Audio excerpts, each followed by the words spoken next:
Well, nice to see you very soon. Hope you're doing well overall. It's always tough to ask you that question right beginning of countdown. I've been looking to the story of protesters and those who've been arrested and those who've been injured, and they're on the run. Just trying to figure, oftentimes, sadly, there are individuals who share stories that are not quite factual. So there are a lot of individuals who've been injured by, being blinded, at point blank range. And some of them are unable to get any sort of treatment. So they've literally been walking around for months with bullets lodged in their heads. It's terrifying. So no, I'm not doing okay, but there is good news on the part of one detainee whose name we have been mentioning pretty much every week. So stay tuned for that a little bit. Oh, wow. I like when you have good news for us. Yes. But yes, on the bad news part, it's day 313 of the current Woman Life Freedom Revolution and 56 days away from the 1-year anniversary of it, which was sparked by, of course, Gina Massa Amini's murder. Nilufar Mohammadi is one of the fearless reporters who helped break the story of Gina Massa Amini. She has shown immense courage once again. Can you give us an update on her situation? Yeah, so she's been detained for over 300 days simply for doing her job. She is a reporter for Shah daily newspaper, and basically she took a picture of Amini's parents at the hospital, and that was really the first sign that, Gina Mahsa Amini was not doing well. And basically she was arrested because this is a crime under the Islamic regime. So Hamidi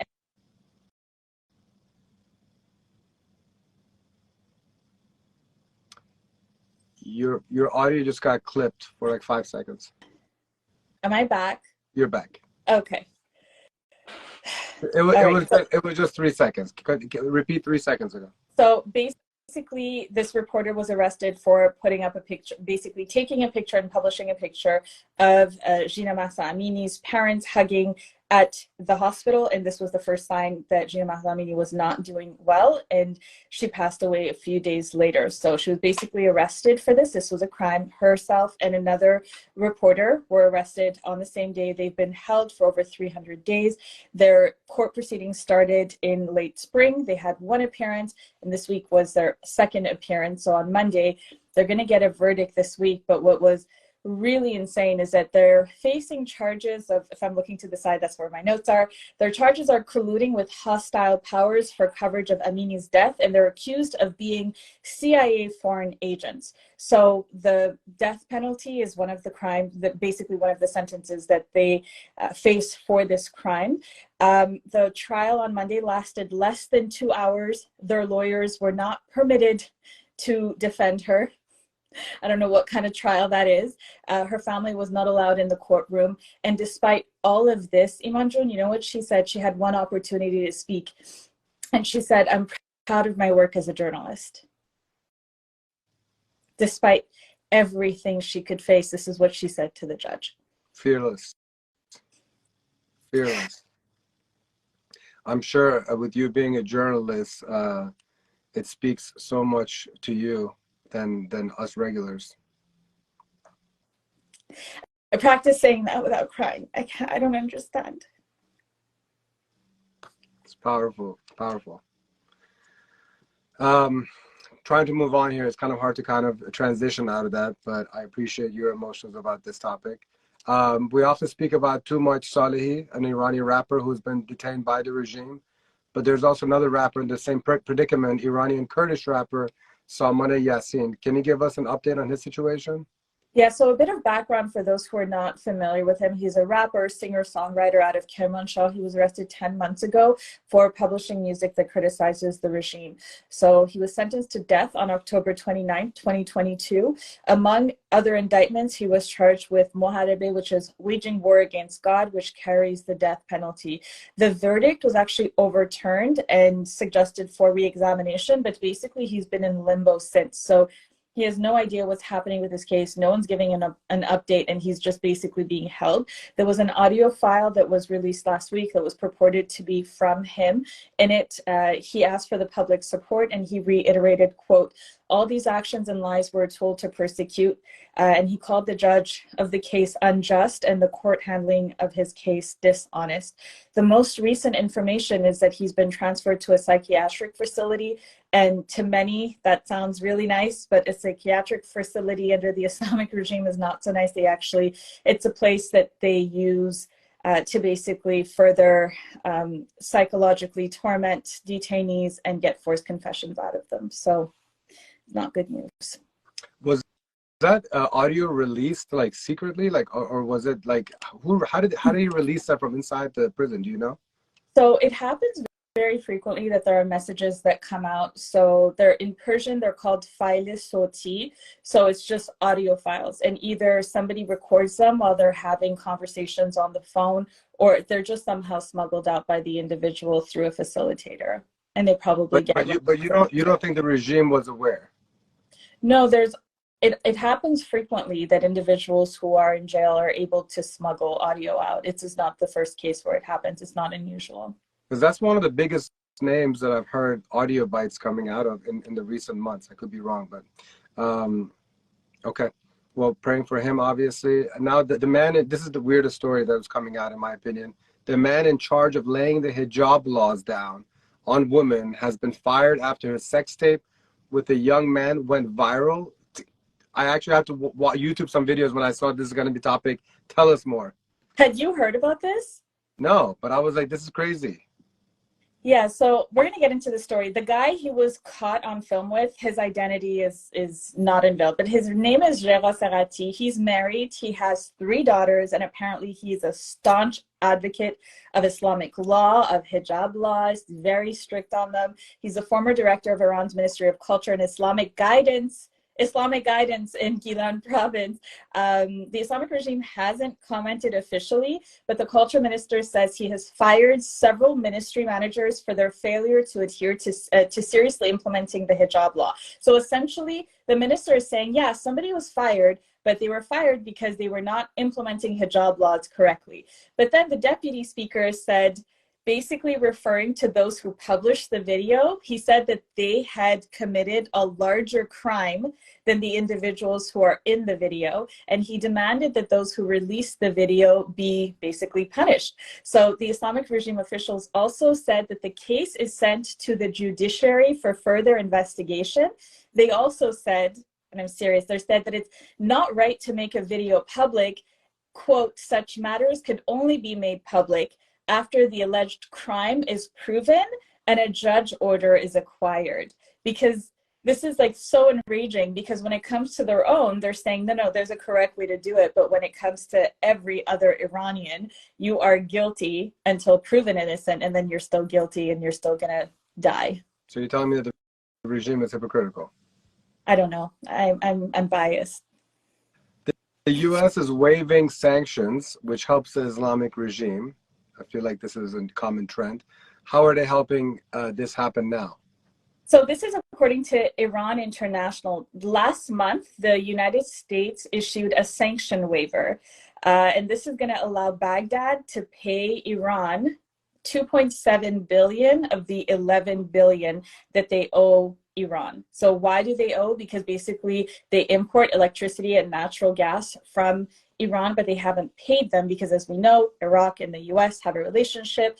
The US has imposed sanctions on Iran, supposedly, but they keep having waivers. If those who follow the story closely behind the scene, we know that these sanctions are waived every 180 days. That's how the Islamic regime gets to continue flourishing. Well, now they're going to flourish even more because these funds are being released. It's being released, by the way, through a third country that's basically facilitating. That third country is Oman.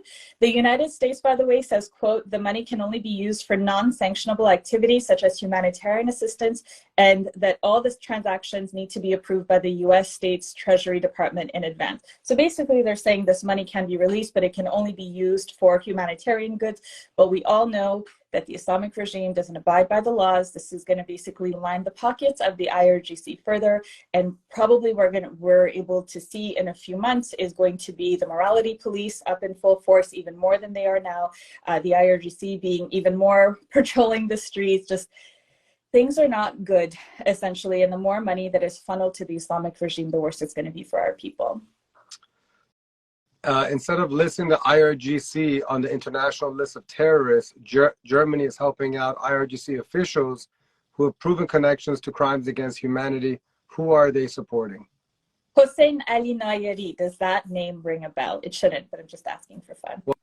Well, I've done a little bit of research. I know that he was partly responsible for the death of thousands in the 80s, but Tens I'll of let you, thousands. who knows. Yeah. Yes, tens of thousands. He's the former Deputy Chief of Justice for the Islamic regime Supreme Court. He claims that mass executions carried out in 1988 were necessary to eliminate conspirators plotting against the government. He's been named as the head of the so-called Death Committee.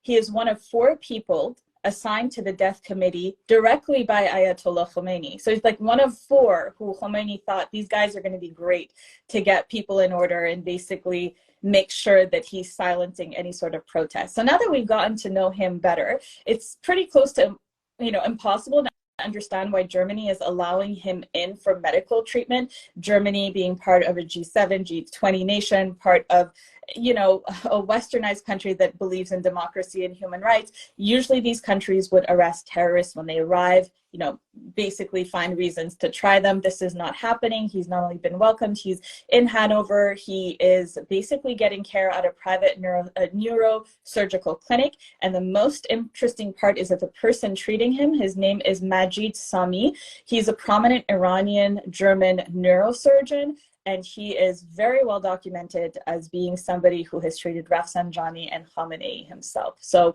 we've got a doctor who's very closely related to the Islamic regime at the highest level, who is living freely and happily in Germany, treating other IRGC officials. If I'm not mistaken, it's like a father and son doctor duo too.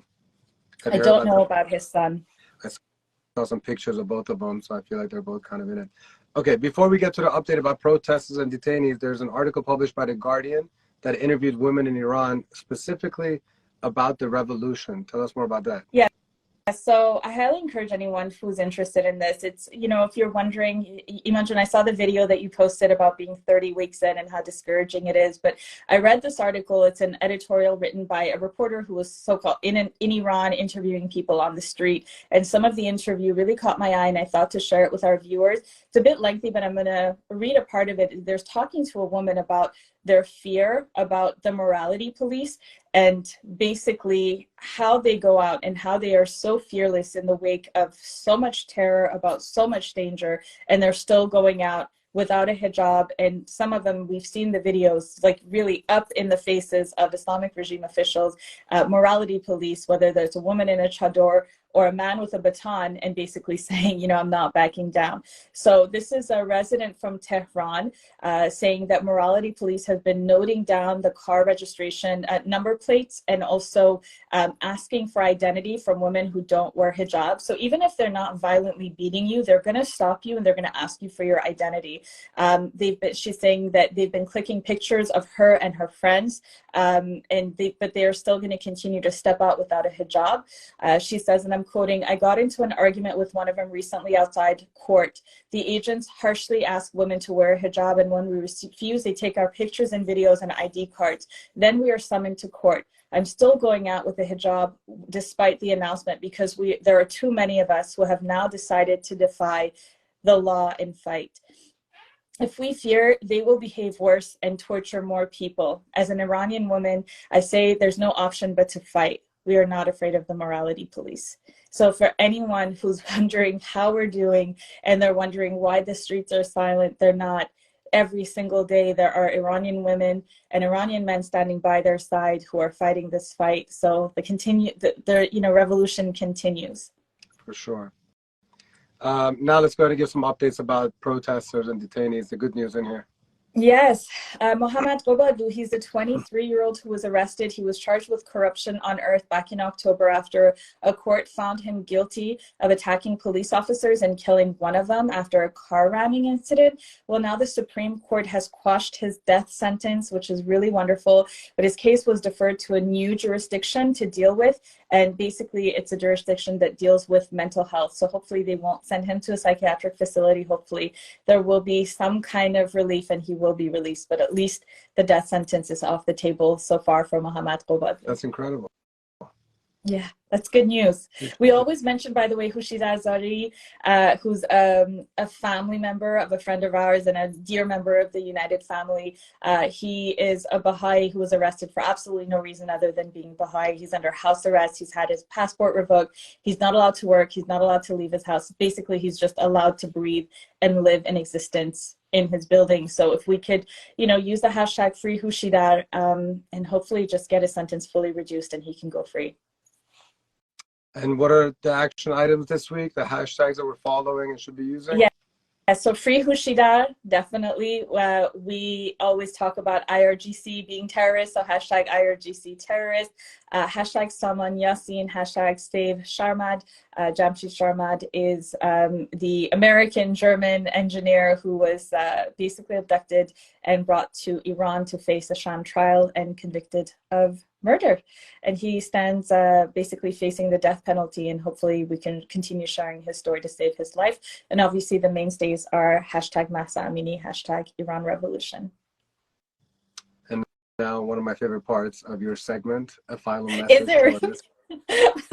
Our language is called Persian. It's not called Farsi. It's only called Farsi when we are speaking Persian. And just like when you are speaking in Persian, هیچ وقت نمیگیم من English حرف میزنم. میگیم من انگلیسی حرف میزنم. So it's the same thing. When you say it in English, it's man. Actually, you don't say man. You say I speak Persian. You don't say I speak Farsi. So hopefully that helps. Love it. Well, thank you so much, as always, for all that you do to give us this news and this lighthearted ending to the news and update segments. Thank you for all you do. Happy 30 weeks, Imanjun. You did an amazing video thanking all of us, but you're the passionate, individual who keeps this light burning, in all honesty. And there's a whole lot of crazy in Iman Hushman, and those of us who work closely with you know this, but it's a crazy that makes sense. And without people like you, we wouldn't be keeping this flame going. So thank you for all you do. Appreciate those words. It was the least that I could do to acknowledge everyone that's been making this all happening. It's been amazing teamwork, and we're going to continue to fight as long as it takes. So thank you so much. Azadi. Shab khair. Say hi to the fam.